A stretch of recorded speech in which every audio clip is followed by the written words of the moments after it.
कधीकधी आयुष्यात सगळं विरुद्ध असतं.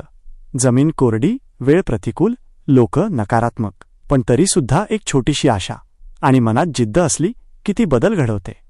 ही आहे एका छोट्याशा बियाची गोष्ट, जिचं नाव आहे जिद्दीची सावली. एकदा एका शेतकऱ्याने कोरड्या भेगाळलेल्या जमिनीत एक छोटंसं बी पेरलं. इतर बियांनी त्याची थट्टा केली आणि म्हणाली, इथे काहीच उगवणार नाही. पण ते छोटं बी स्वतःशी पुटपुटलं, मी प्रयत्न करीन. दिवस आठवड्यात बदलले. प्रखर उन्हाने जाळलं, जमीन कठीण झाली, पण ते बीवर येण्यासाठी झगडत राहिलं. पाऊस कमी झाला, वारे जोरात सुटले, तरीसुद्धा त्या बियानं हार मानली नाही. एका सकाळी जमिनीतून एक लहानसा हिरवा अंकुर बाहेर आला. लोक हसत म्हणाले, असा कमजोर रोपटं कसं टिकणार. वादळात ते रोपटं वाकलं, पण कधी मोडलं नाही. हळूहळू ते मोठं झाड बनलं, ज्याच्या फांद्यांखाली प्रवासी विश्रांती घेत, मुलं त्याची फळं खात आणि पक्षी तिथं घरटं बांधत. जे लोक आधी शंका घेत होते तेच आता त्याच्या सावलीत बसून त्याचं कौतुक करू लागले.